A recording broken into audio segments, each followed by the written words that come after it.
Yeah. Yeah, it's pretty neat. That's it. Oh, there we go. Good morning, everybody. Thanks for coming by again. So this is the second in our series of three presentations this year on the Student Data Privacy Consortium that we're getting going here in Washington and Oregon. Today's focus is on the implementation strategies for bringing the system on for yourself. As a reminder, because I think there might be a couple of folks who haven't been in the previous sessions, our target in these sessions is how do we get our hands around the issue of privacy policies with vendors, the contracts that very few of us read and all of us don't understand. We know we should be doing better, but we don't have time. How do we get our hands around it? And the idea that we're developing here, based on a model that originated in Massachusetts and migrated to California, where our friends today are from, is get out of that pattern of us reading other people's privacy policies, build our own good privacy policy, share that with the vendors and say, this is what we're going to use. So yesterday's session focused on the model contract that has been developed for Washington and Oregon. We've got those largely in place now, and now we're going to talk about how do you bring those into place for us. So our guests today are Mark Williams, the attorney who wrote our model data contract for us. Mark's at let me get it right, Fagan, Friedman, and Fullfrost. Yeah. There you go. Andrea Bennett, who's the executive director for CETPA, which is a California sort of equivalent to our group. It's an ed tech conference of folks focusing on school districts. And Dana Greenspan, who used to be at basically what's an ESD for us, right? Right. Ventura County, but now is also working with CETPA and is going to talk with us a little bit about, well, how do you implement this thing now? So I'm going to go ahead and turn it over. And one of you guys has got to wear this pendant, whoever's going to talk the most. I'm the lawyer. There you go, So Mark. can I just see a show of hands who attended yesterday's session? Okay, so about half of you. So what we're going to do is I threw in a lot of slides in here. We're going to make the slides available through Alan later on, but there are a lot of slides on that we covered yesterday. So we're just kind of going to gloss over those really quickly, and then at the end, if we have time for the folks who are new, Mark can go into more detail about the laws that you have in Washington and Oregon, and also the agreement. So.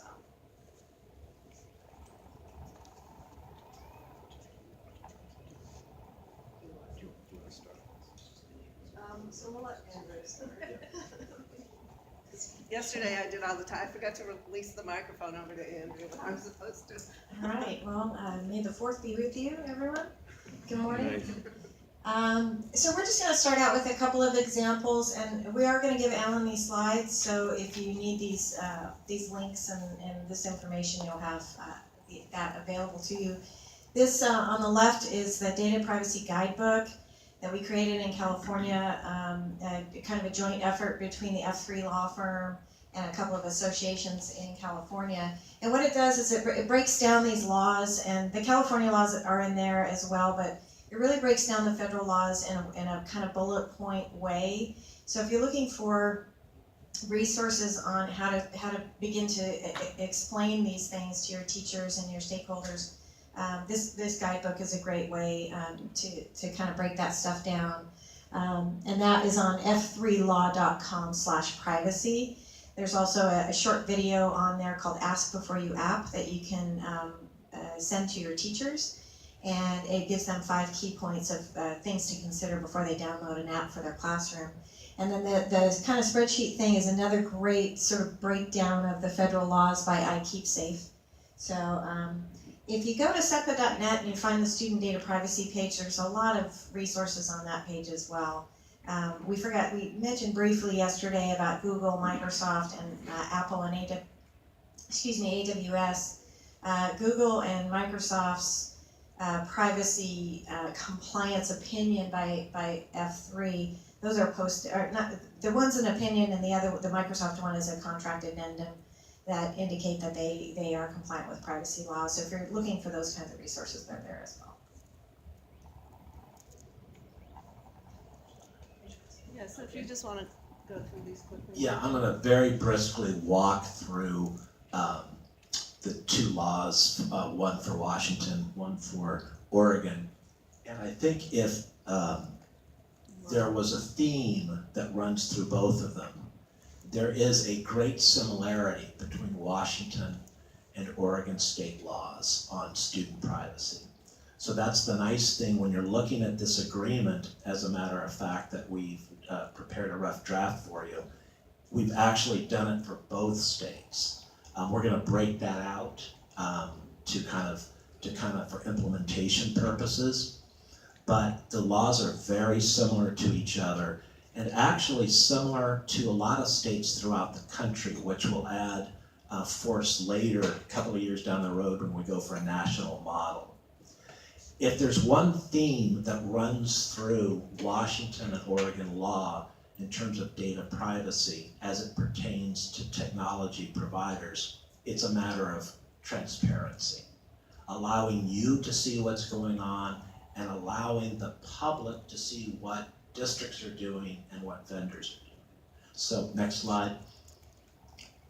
So let's quickly go through this. Okay, so just in terms of the transparency theme, this is probably the best thing that has come out of the Oregon-Washington statutes, which we don't have in California as a specific requirement, and that is identify what data is being used.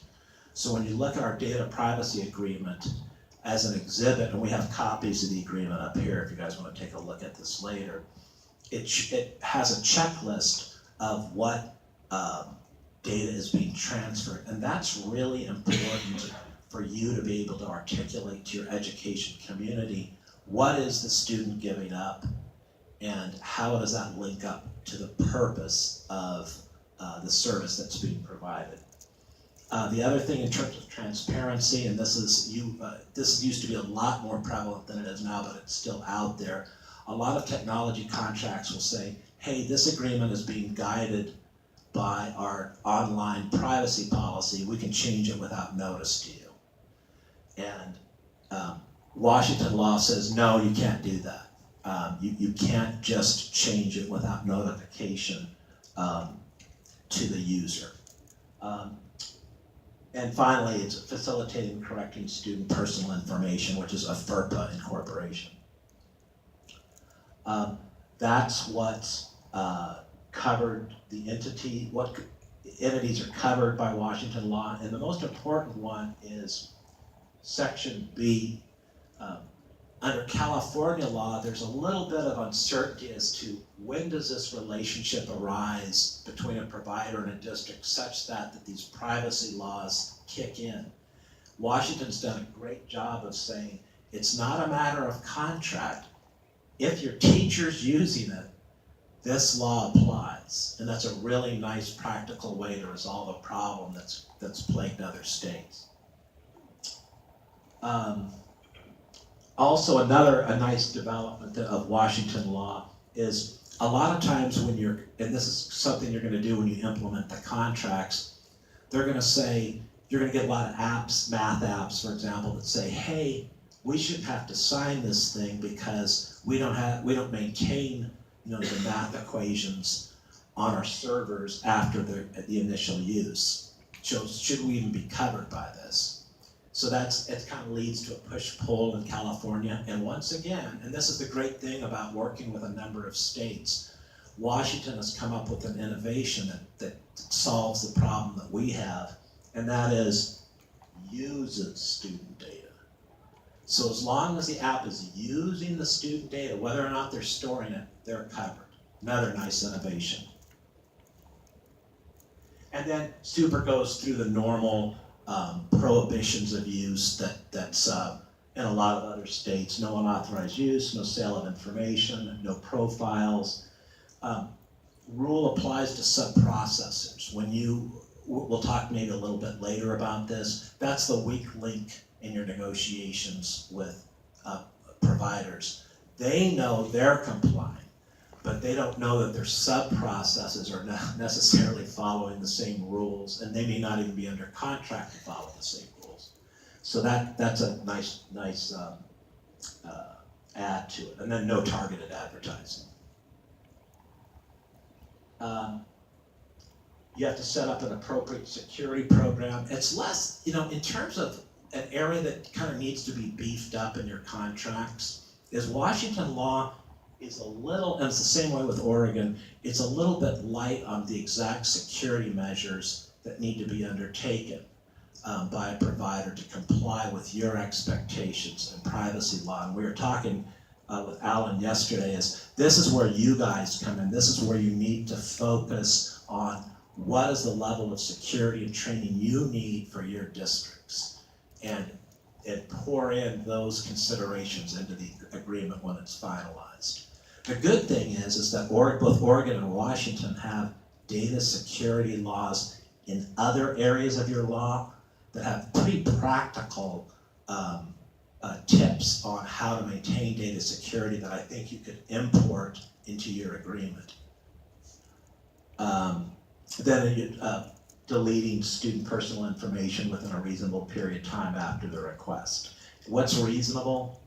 We in California, we've taken the approach it's 30 days, but it's not. 60 days. Is it 60 days? Oh, okay, it's 60 days. Okay, next. This is probably a topic for an entire seminar, and that is what kind of advertising are you prohibiting, and what kind of advertising do you want to regulate? We've kind of taken the approach in California that basically we don't like any kind of advertising, but there are some exceptions under Washington and Oregon law for single query or single site visit advertising. So that's something you need to look at, as you go down the road. Okay, next. Okay, now Oregon, we're going to really go quickly through this. Not that we think Oregon's laws are any less than Washington, but they're just so very similar. So difference between the two is kind of a tomato-tomato distinction. In Oregon law, the data is called covered information. Vendors are referred to simply as operators. So you can just see these are very minor distinctions. Look at the same prohibitions: no targeted advertising, no profiles unrelated to purpose of service, no selling of information. Nothing shocking there.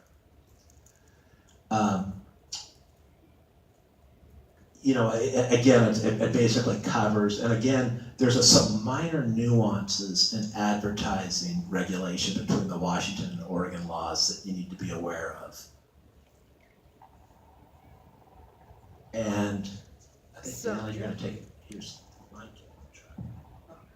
So I thought we could stop here and have a little discussion. For those of you who were at yesterday's webinar, when the laws passed in California, we had LEAs kind of all over the map, and I think we still do, even 2 years down the line.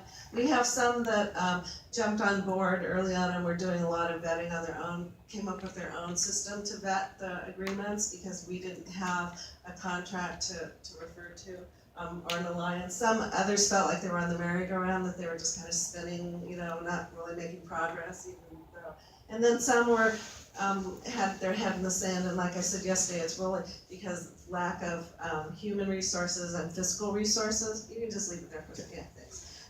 Fiscal and human resources. It's not because they're not willing to do something, but they have such limited resources. They have to focus on teaching and learning. So. I thought we could just kind of get a feel for where you guys are in terms of knowing about the new laws, doing any vetting, doing any contractual, so somebody want to raise their hand and we can just kind of, okay. Well, yeah, I'll go ahead and start. So in North Shore, I don't know which of the groups we're at. It's like different groups in different parts of the district are in different places. We try to vet all the apps that come through, all the ones that have to get a payment. We've got a process set up with our purchasing department so they don't approve any software purchases until we've signed off on it, which can be an onerous process because I'm the person who reviews them all and I have a full-time job on top of that. But the free ones are sort of at the teacher's discretion whether they tell us or not. They're supposed to, but they typically don't. And then, we do the best we can once we find out about it. Yeah, I'd say that's probably very typical where a lot of folks are. He looks startled. I would say that in Renton, we're very similar to where North Shore is. Our purchasing department won't approve anything that requires any kind of contract without coming to us, and we review it. We also have a contract addendum that we'll put on. My problem right now is I'm communicating with a vendor who has an online app that a school can purchase by themselves, and they asked for our permission, and I read their privacy policy, and there's like, you could drive trucks through various parts of it, and there are places they don't talk about anything, and so now I gotta go look. They wrote back to me and said, they actually answered me fairly quickly saying, well, yeah, but we signed the DC public school privacy policy.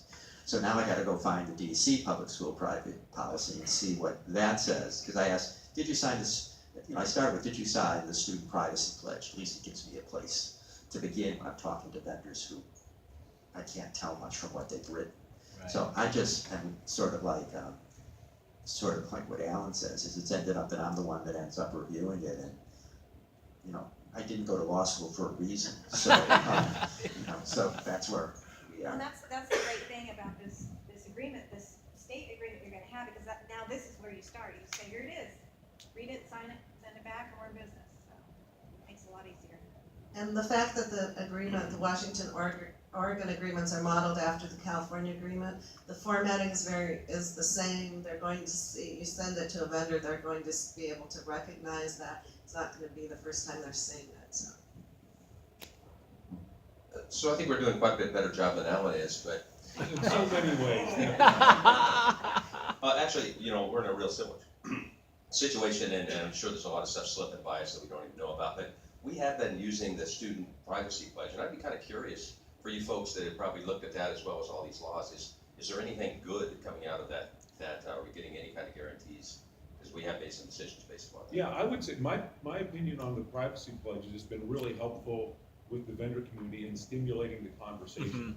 It's like 10 or 12 bullets on there, and folks are aware of it. And you can point back to it and say, hey, you've signed this privacy pledge, here's something that you said you're going to do. It doesn't look like you're guaranteeing it within your contract, but this is actually enforceable for the Federal Trade Commission. Maybe you better get those things in line with one another. And I have found it to be a really useful tool, not as a legal tool, but as a place to start conversations with folks. You want to address that from a legal? Yeah, there was some question about whether the privacy pledge was enforceable. And the FT, as Alan was saying, the FTC has put that to rest and said, yes, it is enforceable. It's a little bit generally worded, so what you can enforce may be problematic. But I fully agree with what Alan said and what's been said out here, and that is, it's a great place to start the conversation.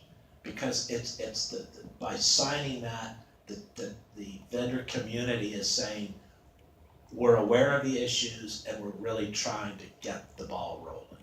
And it kind of sets up the environment for these more formal binding agreements. So anybody over here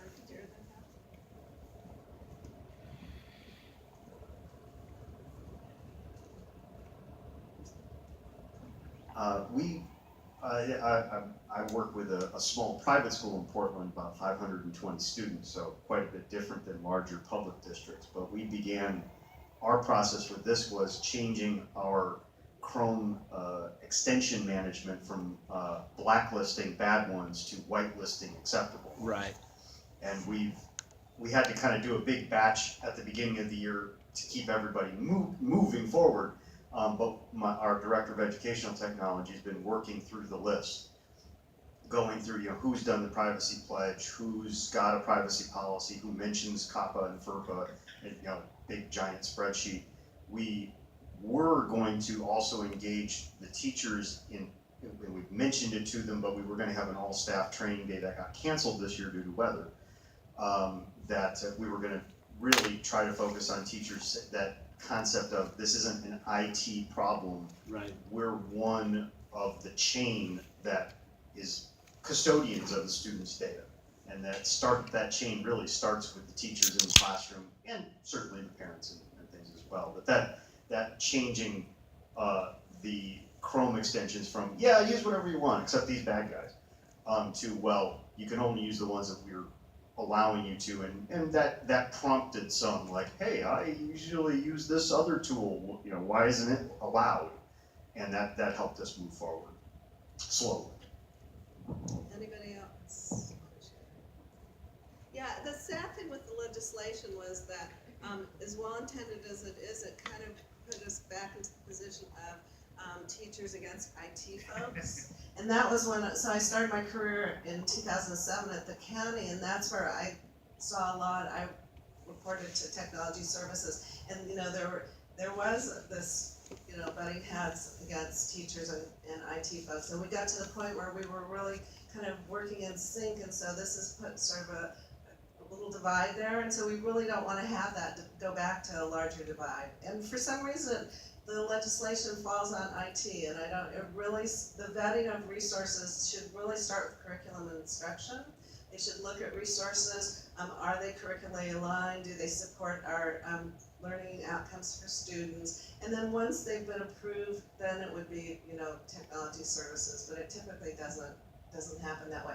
But we're gonna go through and talk about, you know, some strategies, at least to get you started and to make your life easier, and then our ultimate goal again is to reach teachers in the classroom so that they're aware and able to make good decisions as to whether they want to pursue.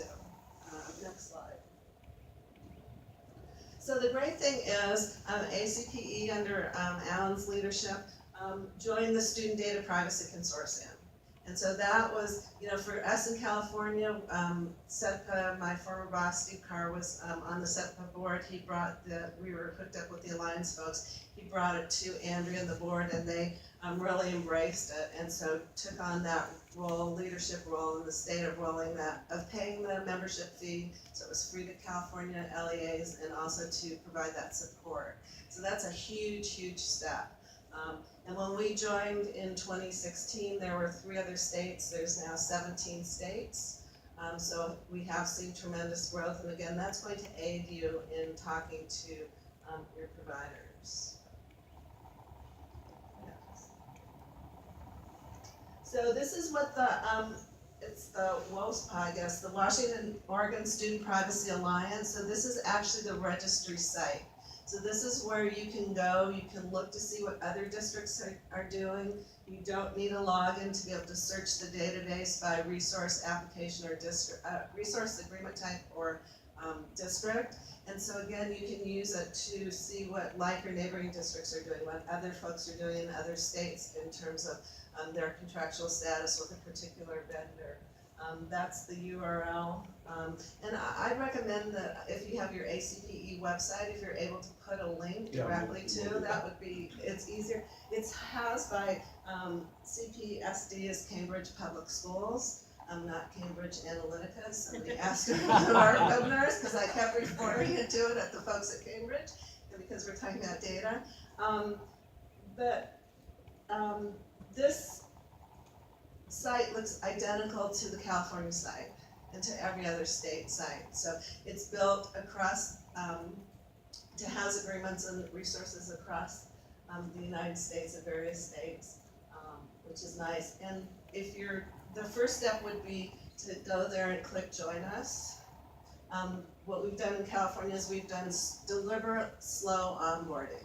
And we've really reached out to, raise your hand if you've done a lot of vetting in terms of contractual agreement, if you think you're, okay. So Alan, take note.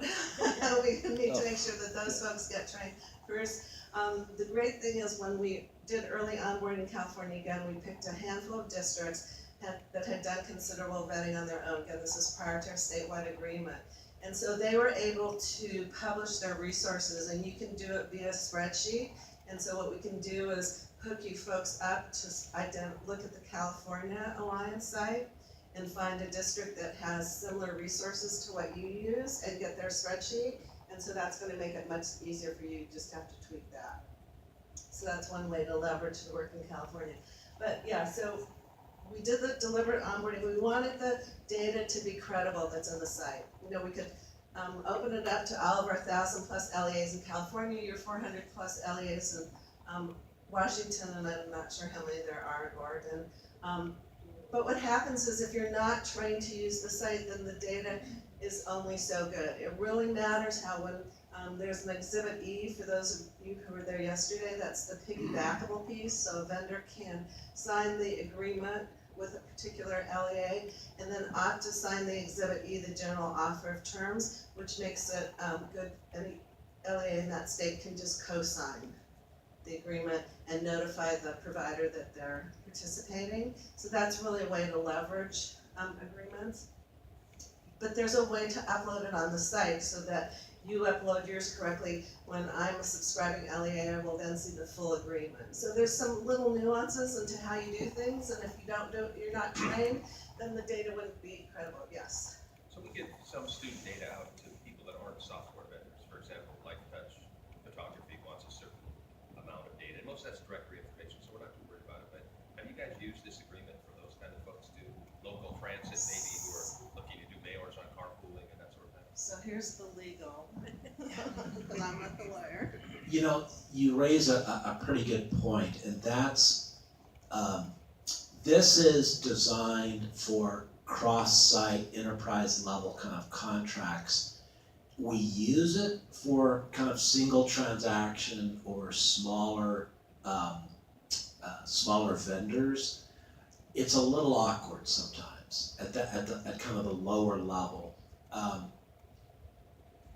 Once we tell them it's sort of middle of the road provisions, once we tell them that the vendor community has been very supportive of this, they generally go along. But I would say that it's less easy to use this at a smaller level, although many people do. Would you recommend they do use it? Yeah, you know, I would recommend that they use it. And what you can do is, this little tricks of the trade that makes people feel better is, for example, if it's a limited app, they're only doing a little bit, you know, as opposed to kind of storing data for years and, you know, like a learning management system, something like that. You can put it some whereases, change the whereases in the agreement where it kind of introduces what they're doing and kind of indicate their limited role. So as long as they see, as it's a contractual kind of trick I use, as long as they can see that, hey, I've indicated that it's a very limited thing that I'm doing, it makes them feel better. And they're much more inclined to assign the agreement. We take that one level deeper, because one of the photographers this year said, can you send us all of your parent email addresses? And I know what they're gonna do with it, they're gonna keep pestering with my picture packages. Does parent information start to kind of come off of the student privacy side of it? Since it's attached to the students, it's still kind of a implicit problem. I would say that you would have problems with advertising prohibitions on that. I think that, I mean, there's a little bit of an exception. I think it's I can't remember which law, it's either Oregon or Washington, which allows advertising to be directed to the parents. But I think you would still have some advertising issues if they were to use it in that way. And one of the things that we could do, and you know, we could talk about this, is we could make that, especially for yearbooks and photographers, you could add a little provision in there that's more specific to that particular vendor.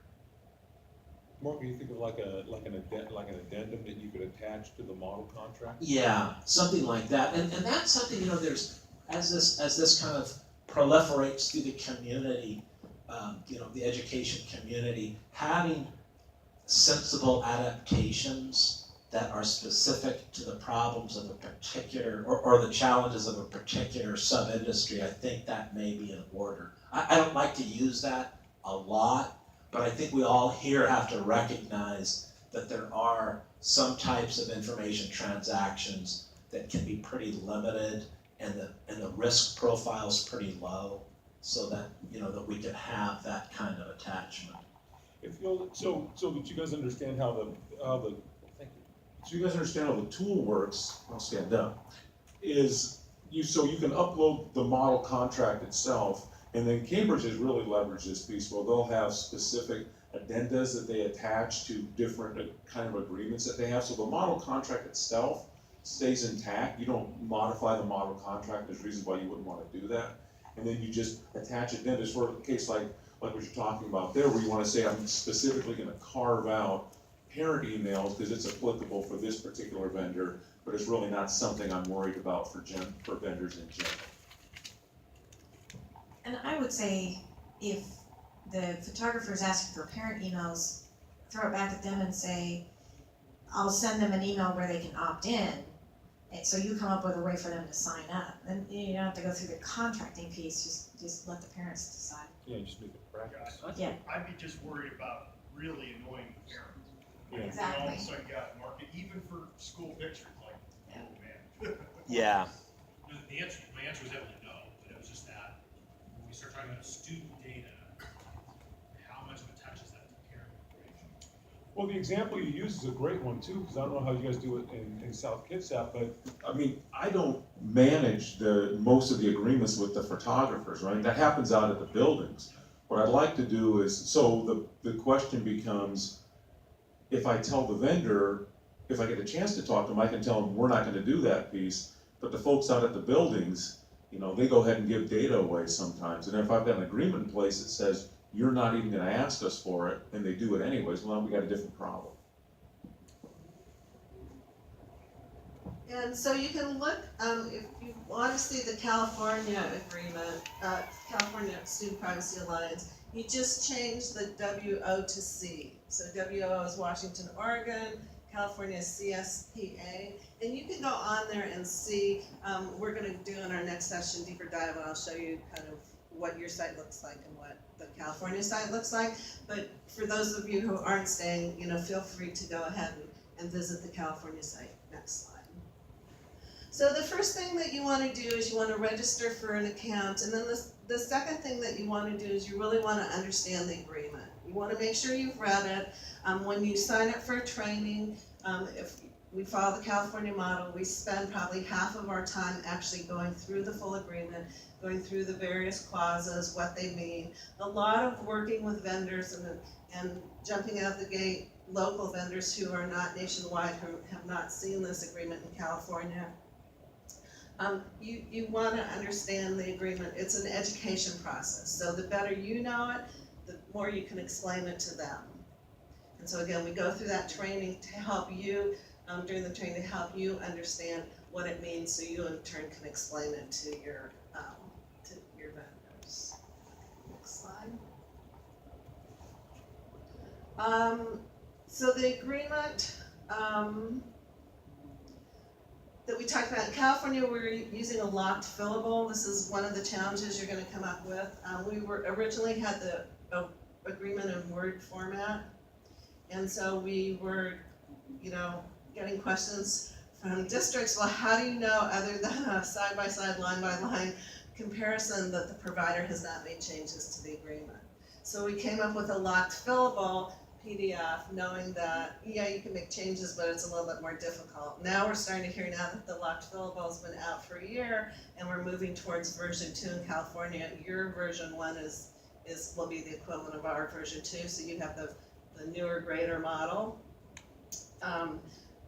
We're talking with the Consortium folks about being able to do an agreement online.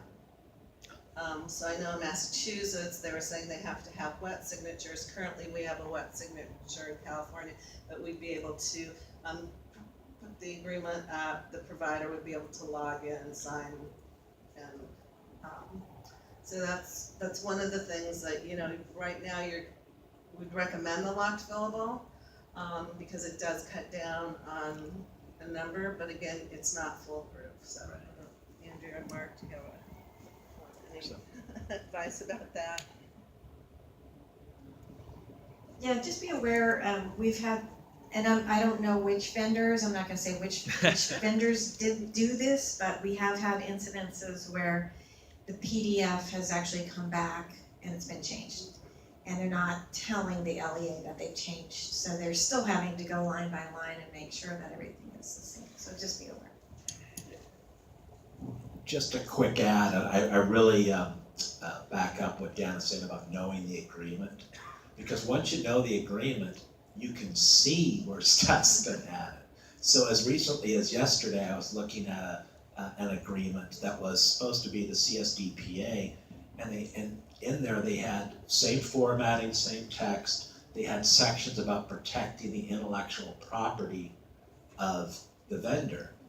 And I thought, well, that's an interesting provision, but it just happened to be part of ours. So I knew immediately that it had been tampered with.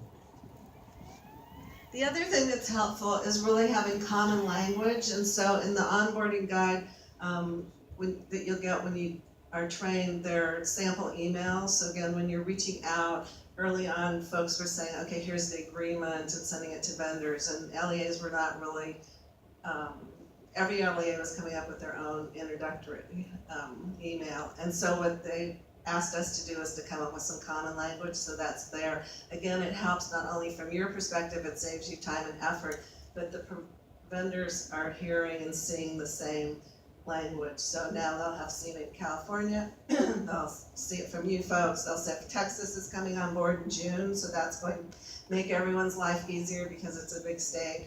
Massachusetts is aligning. There's about 6 or 7 other states that are modeling after California. So again, it will make life easier. And workflow enhancement. So as you're working through the registry or working with the agreement, or you have ideas, you need to communicate that to Alan.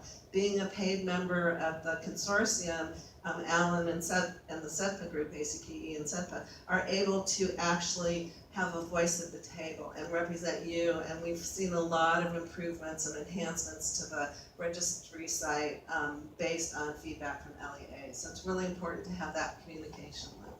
Yeah, next slide. So, do we want to go? No. Yeah, we can go through. Again, this is if you guys want. So this is one thing, the tomato versus tomato. So you send the agreement out to the vendor, you're using our sample email language, and the vendor comes back and either has questions or sends back a redlined agreement. If they have changes, they voice that they want to make changes to the agreement. We recommend that you tell them to start with the statewide agreement. So take that agreement, go through and do your red lines and send it back to you so that we're all starting from the same point. What we've done in California is when an LEA contacts me, and so if you get in touch with Alan or contact privacy@cetpa.net for some assistance, what we do is I'll try and understand what the changes are, and if it's a matter of not understanding Oregon law or Washington law or California law, or like we have a data breach notification that early on vendors were not familiar with if they were outside California. I could explain that to them and help answer those questions. When it comes down to the legal, so the actual red lines, we send it on to Mark, and so he reviews it for what he calls tomato versus tomato. So is it just that word change that really has no impact? Or in some cases, he's come across folks where they've thought that they were FERPA exempt, or right? Yeah. So you want to talk about that at all?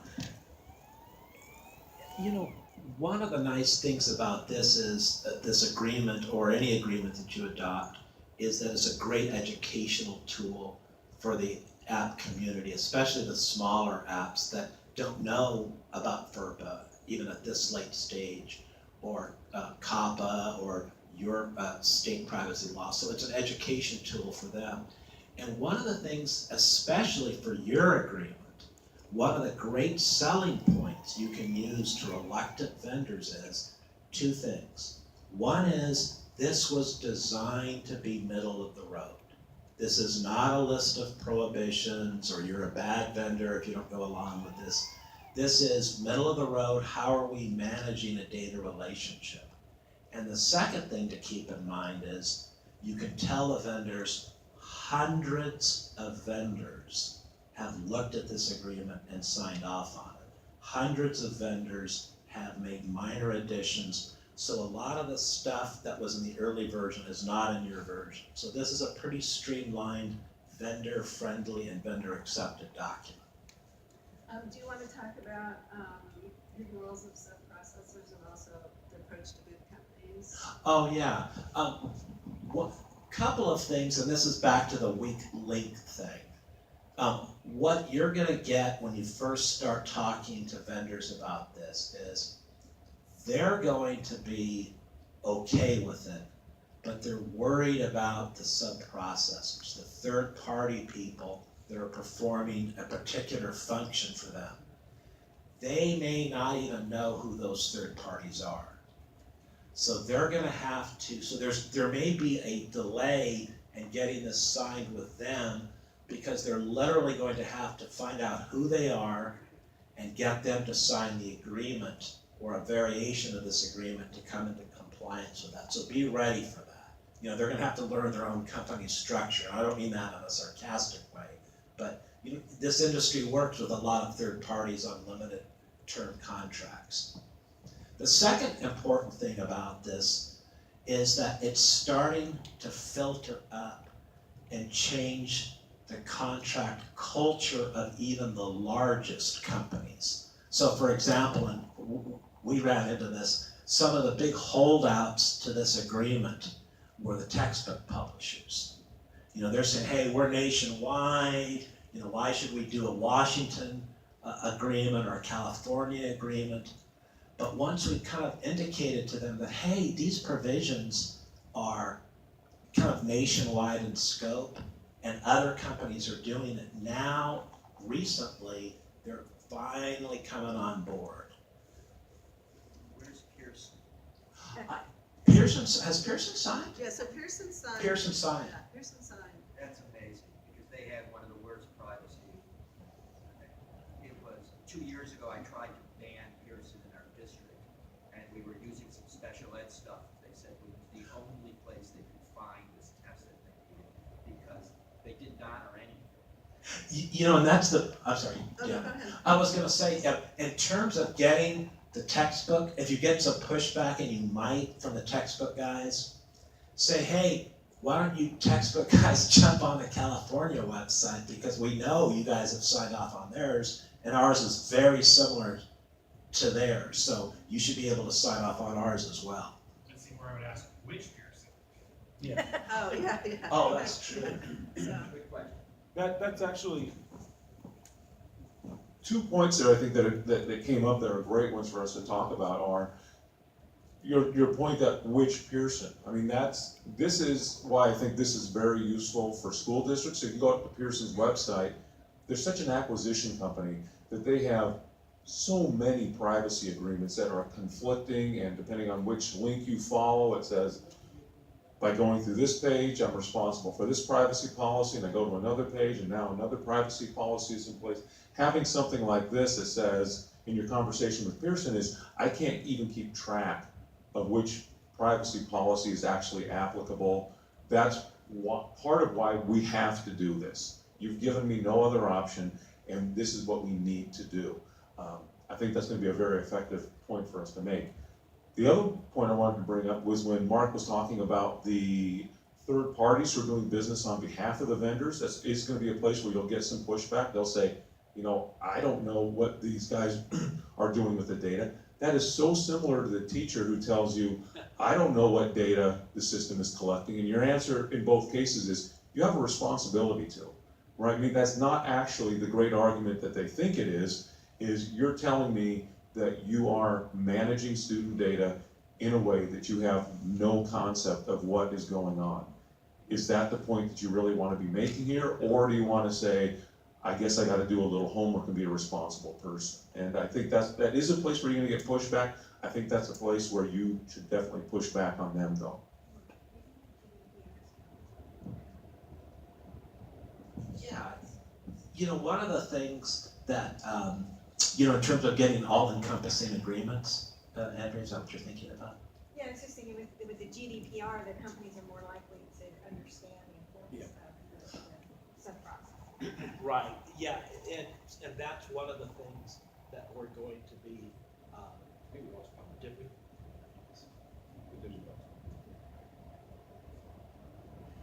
Is that working? Yeah. Okay, thanks.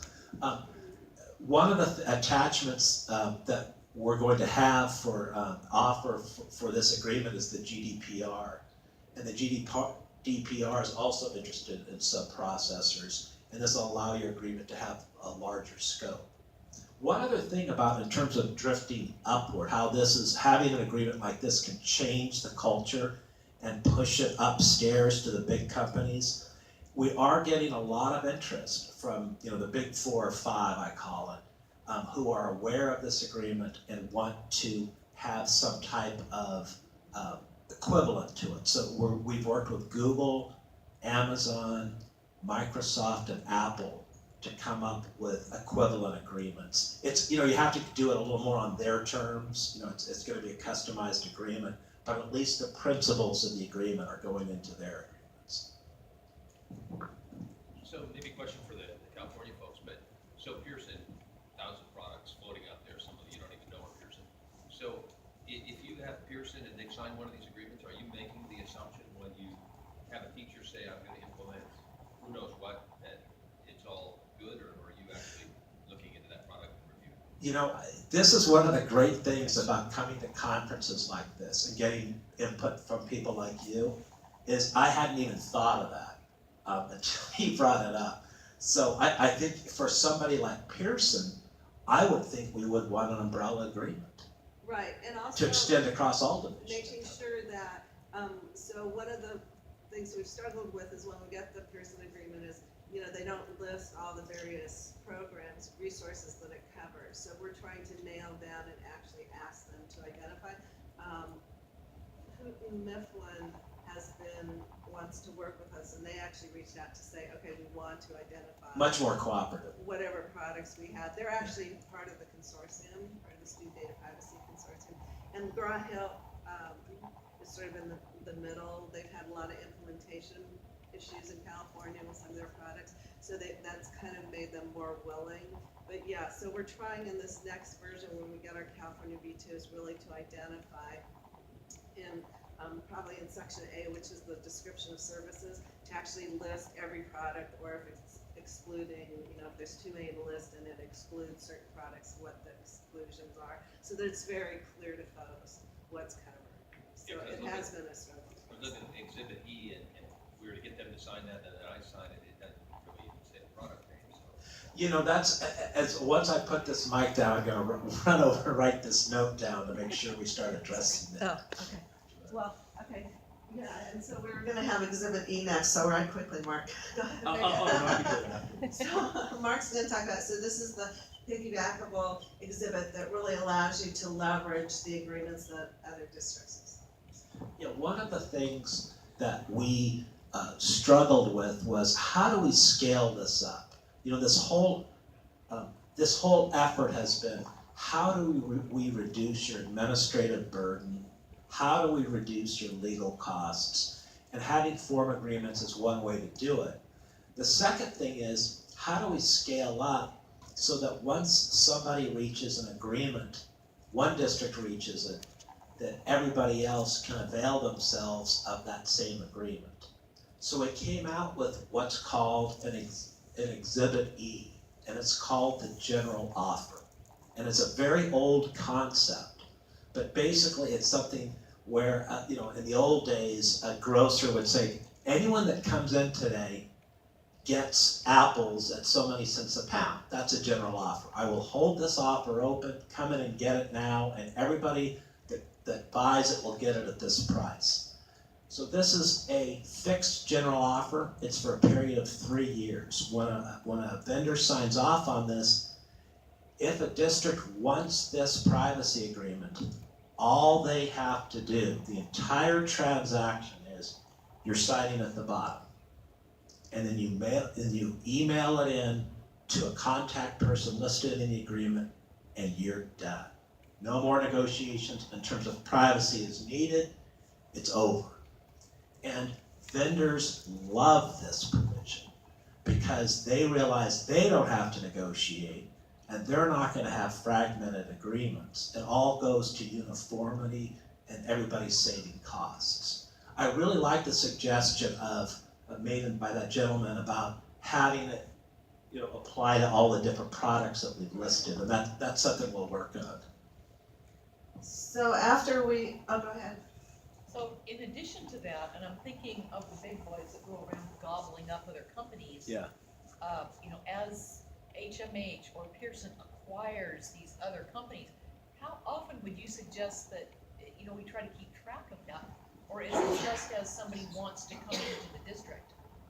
Like, oh, we just got purchased by Pearson, they may or may not even say that. How on earth are we gonna keep track of that?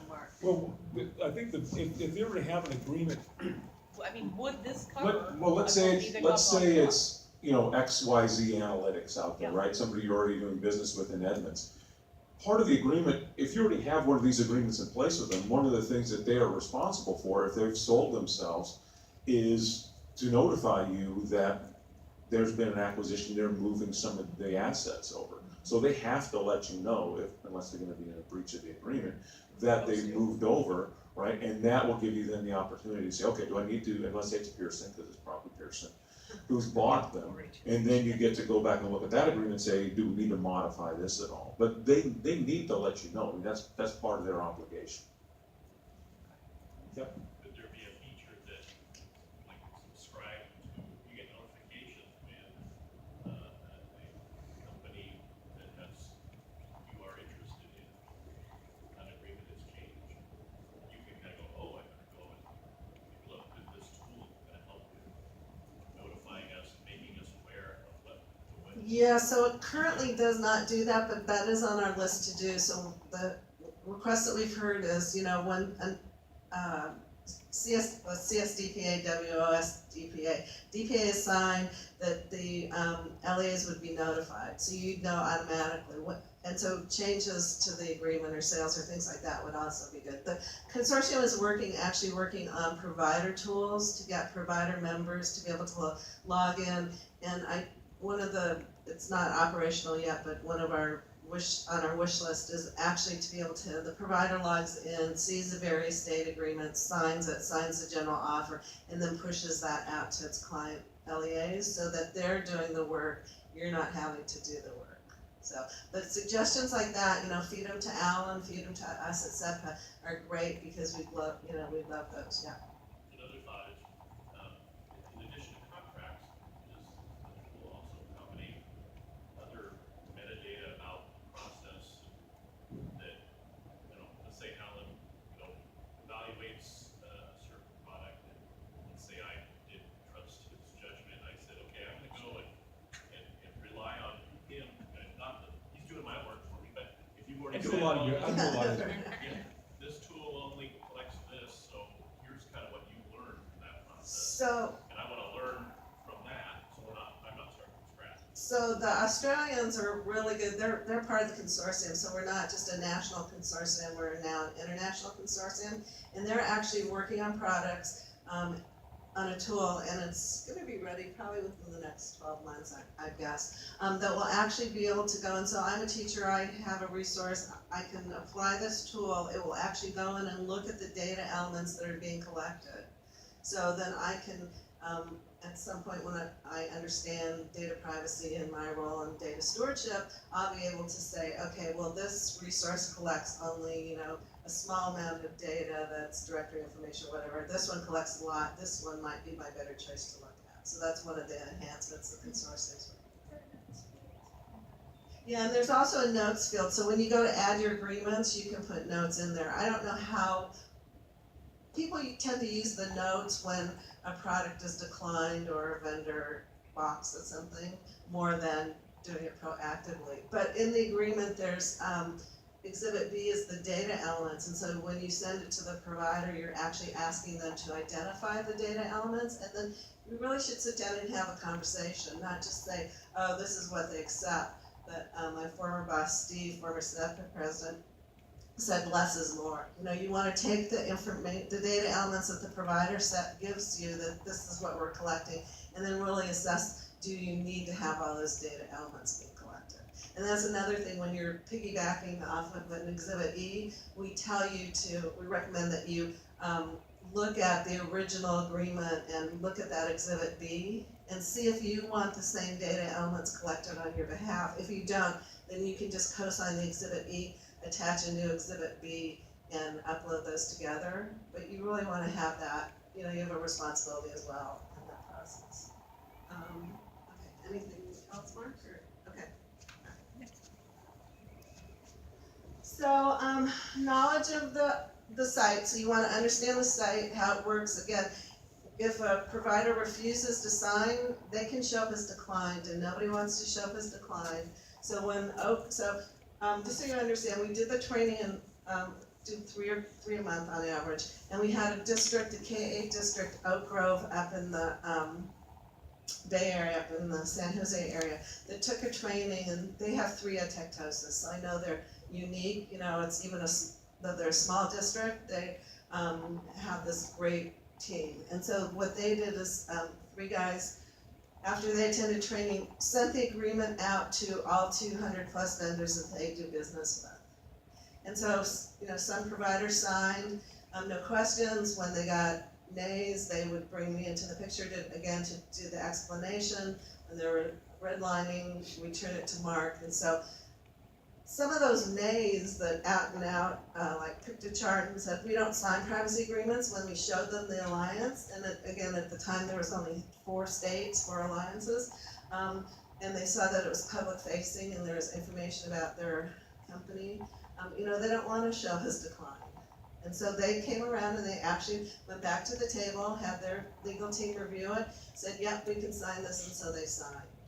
So there's power in knowing the site and kind of knowing what's publicly shown to help you leverage getting, and then, so the champions, I'm going to talk more about the champions, but next slide.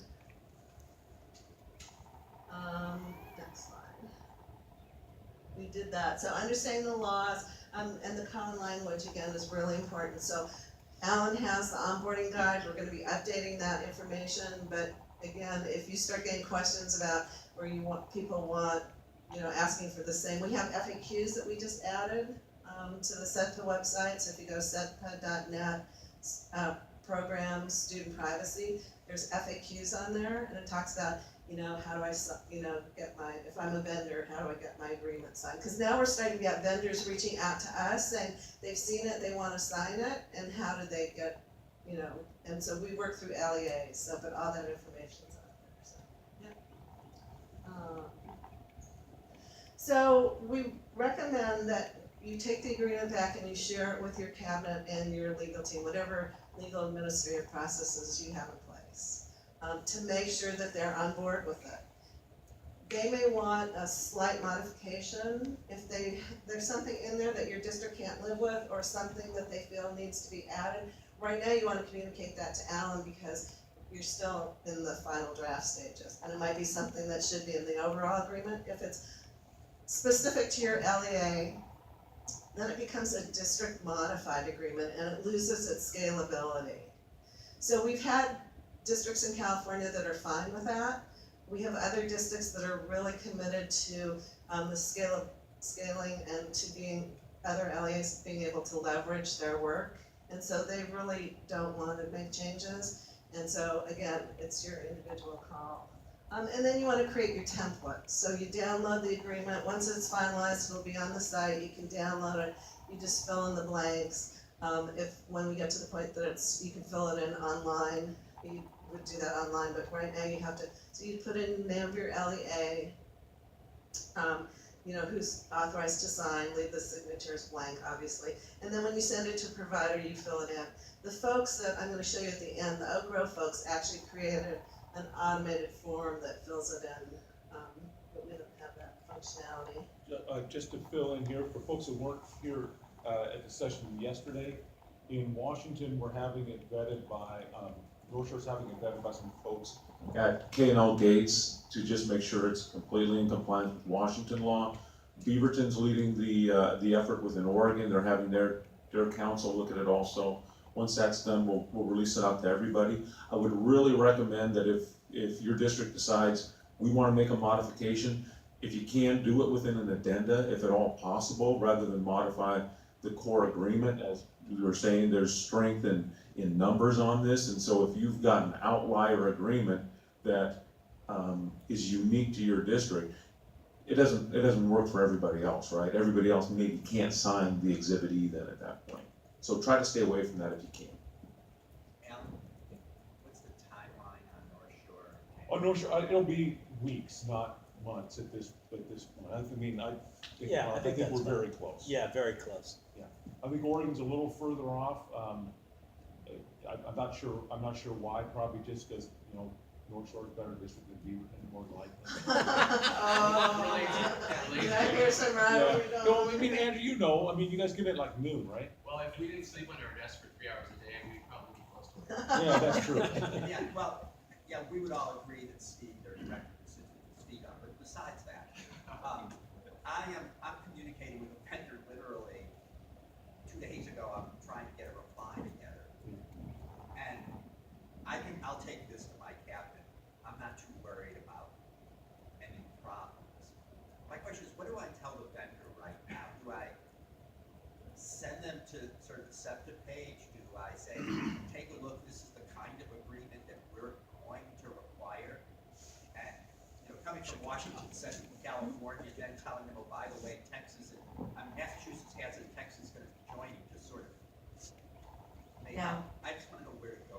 Yeah, so today, if you had to speak with a vendor, I would definitely say, the first thing you wanna do is go to this site and see if they're already on there. Because it's possible that they've already signed on with California or Massachusetts or somebody like that.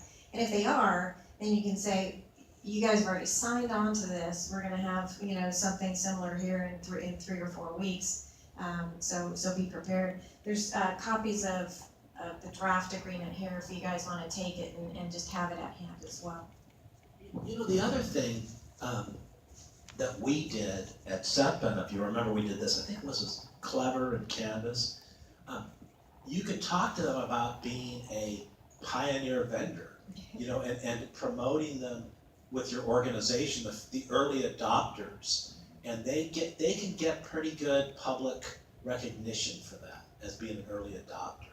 That may be a sell point for them. Say, hey, there's a new regime coming, it'd be great if you were one of the first. We could highlight that. You could highlight them as an early adopter. Yeah, let me know who the vendor is, Seymour. I'll CC you on the communication. Yeah, because I know that the folks at A4L, Larry is always looking for more vendors that they can bring in and kind of get them on board.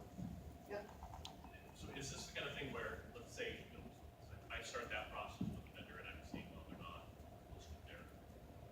Rather than me being the point person who's not as good at this as others, that I could pass it on to the group in a sense. Say, here's someone that's gonna be better at kind of getting you into this process. That's kind of the role that SEPTA plays. Yeah, I think that's a really interesting concept. Yeah, so the folks at CETPA can help with that, but I think where you're going with that is that concept of, you've got this vendor you're working with, who else is working with these guys also? Yeah, as a collective, can we all get on board with the idea of, here's some red lines that maybe they want, or we wanna have strength in numbers with saying, no, Kevin's right, as a consortium within Washington, we don't wanna change that fifth piece of language there, we want this to stay stable. I think that could be some of the real power of this for us. And I forgot this part. With the early adopters, what we said was, hey, take a look at our agreement. Can you live with this, and are there minor changes you want to make? And it sounds like you're giving away the store when you do that, but because you're in a draft, you're still in draft. If you want them to participate in the process of putting something in final, we did that with a few companies like Canvas and Clever, where they said, hey, have you guys thought about changing this a little bit? And so that you kind of get a buy-in. And also that's where you're Try it again. To the bottom. also where you leverage your champions. The Oak Grove folks, because they sent out so many agreements, so we went from like 10 CSDPAs to 160 CSDPAs with E in like 6 weeks' time or 2 months' time, just because they were able to leverage it. One of the enhancements folks said they'd like to see is a pending status. So that if Oak Grove sends the agreement out, you could see all this pending agreements, you would know then, okay, I'm not gonna reach out to those guys because they're already, or maybe just send them an email saying, yeah, we're also using it, we see you're working with Oak Grove. But the pending piece, you have to actually be logged in to do it, and then you have to update that piece of the agreement. So it's a little trickier now, but again, once you identify, Alan's gonna know because that LEA is gonna be in touch with him, and because they're gonna have lots of questions and they're gonna be getting that fast and furious interactions with providers. So then, let's just leverage that work and get that information out to the group. Okay, so next. So I'd say go to California and look there and look at our signed agreements, because we have 200 plus originating agreements and over 500 signed, so the additional LEAs that piggyback. So if you have a vendor that you're working with, you can point to the California and tell your agreements, or like Mark said, send them your agreement and say, it's modeled after California. What's your feedback? We want to hear from you. So, yep. We talked about that. So this is a model that the Student Data Privacy Consortium folks came up with. So you need really your champion. So at the state level, that can be Alan in California at CETPA. Certainly a structure. So again, having that model support to be, whether it's at your regional level that you're working together. We have some regions that come on board and done training together.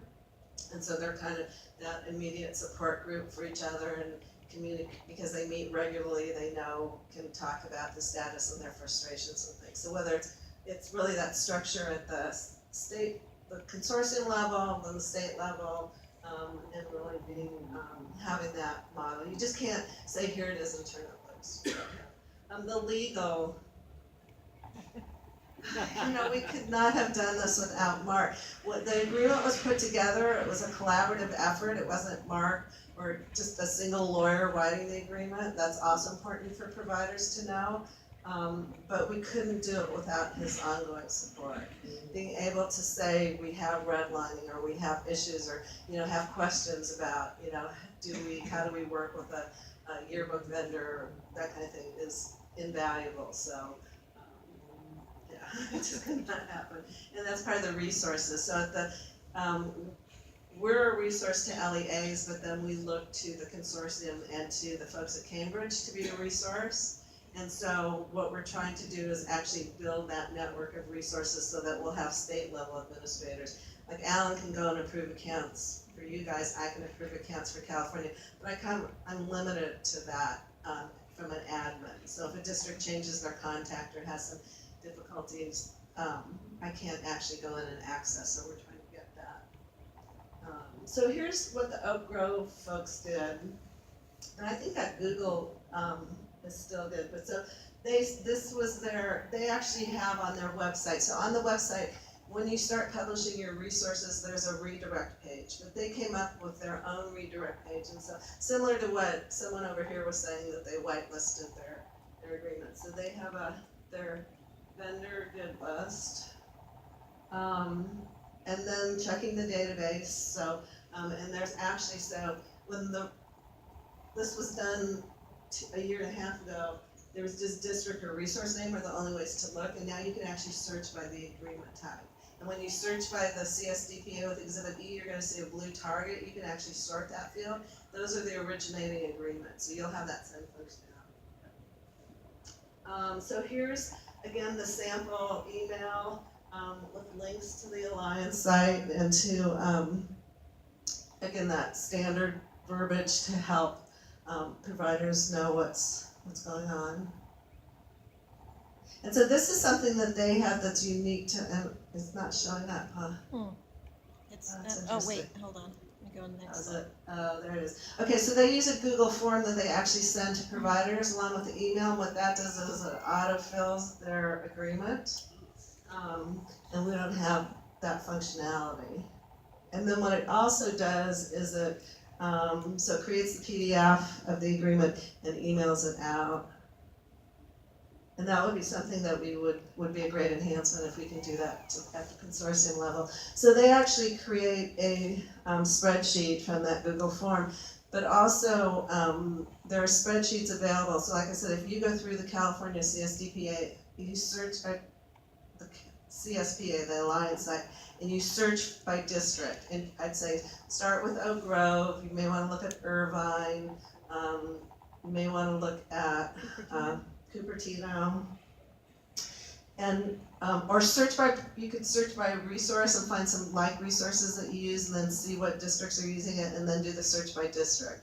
When you see all of their resources, we can get you that spreadsheet so you could do a mass upload.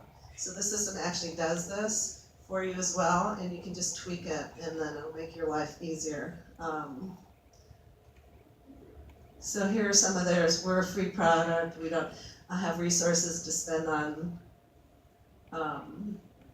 legal review. We're trying to avoid signing. So again, Khan Academy is one that hasn't signed. We're trying to work with them. We're trying to do some outreach to some of the big folks that, below that big five, the Apple, Google, but kind of that next big tier, to get them to sign. So they're kind of holding off until they see version 2, but it's important to do that outreach. So just don't take no and leave it there. Yes.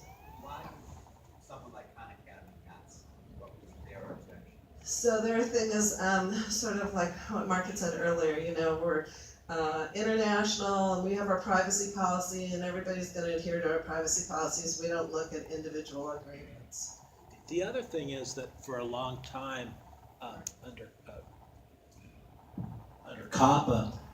CAPA didn't apply to nonprofits. So Khan had taken the approach that, hey, we're not a part of that because we're a nonprofit.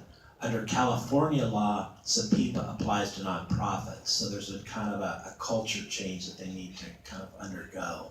And Super does as well. Super makes no carve out for nonprofits. Yeah, so they're rethinking. So that's that original decline now, and then they're now starting to, okay, there's some power behind this, multiple states coming on board. The Aussies are even looking at the agreement.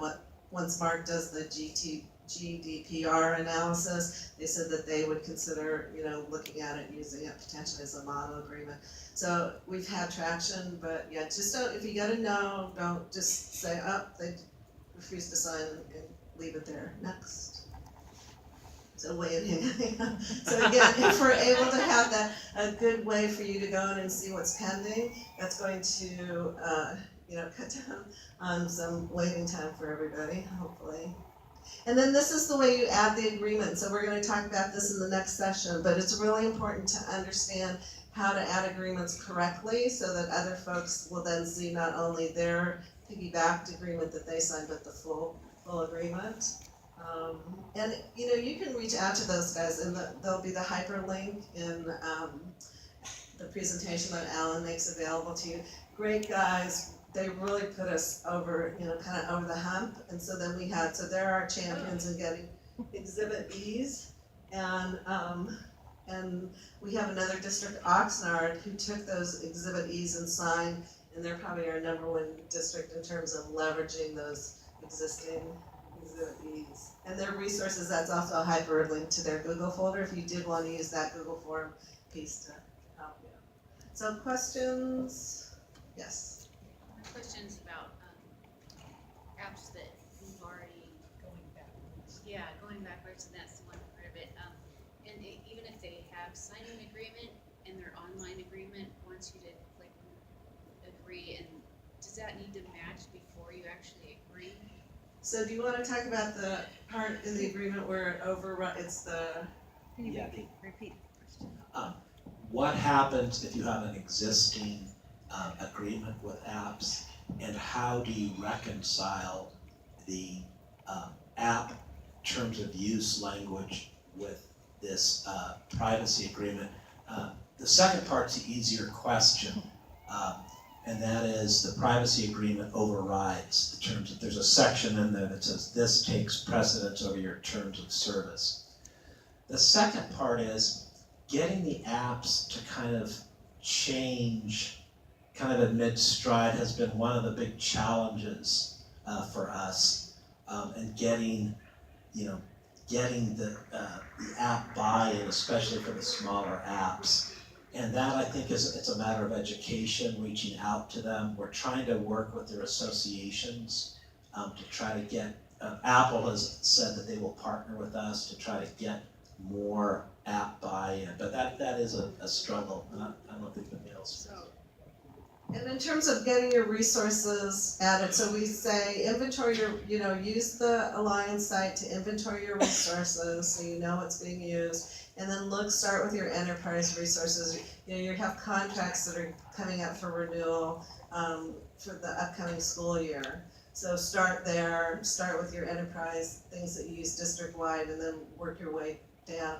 But using the spreadsheets that we have, will be able to help you to kind of upload your inventory items, so that's important. I think one of the things that we can do to help also is, so at North Shore, one of our policies, well, not policies, my process within tech department is the schools know we review every year.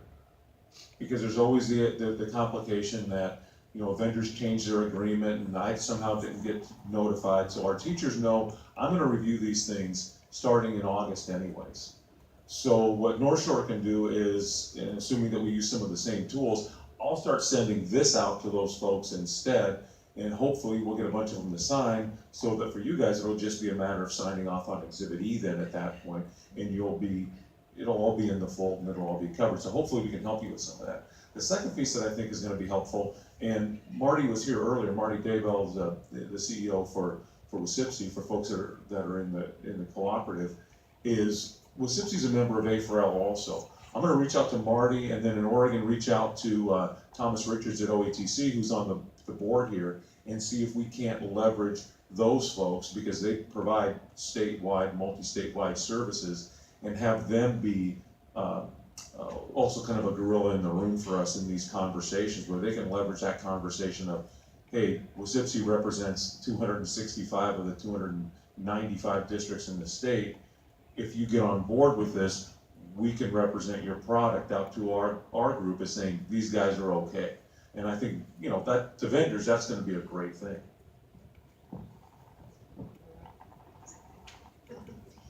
One last question. Who would you suggest the one person would be to sign up under the Alliance? Like the tech director or the teaching learning curriculum? Yeah, so the question is, who should be the person to facilitate the signing? Is it the tech director or purchase director? And I'll let Anna say. So basically, when you you sign on for an account, and typically it's gonna be the IT director, because it's gonna typically fall under your responsibility to maintain the site. So we encourage you though to have folks from curriculum and purchasing attend the training with you. And then in terms of additional account holders, you wanna have, ideally, we really stress that it needs to start with curriculum instruction. So whether it's an ed tech TOSA curriculum director that's gonna do the first vetting, first review, then it goes to IT, and then it goes to purchasing. So it's a team, but typically it's the IT director. One person requests the account. We approve it after the training, because we found that Steve and I would approve it before, and then people pay better attention. This was Andrew's idea, they pay more attention if you approve the account after, if they're not able to go off and play. So, and then they're responsible for creating that handful of accounts, but it could be anyone from your district. So, thank you. Thanks, everyone. I think there's a little bit of a break. And then... Yeah, I think we've got about 15-minute break, or maybe a little bit longer. I don't know. It's on the. And then we'll dive deep into the site itself. Thank you very much. Thanks.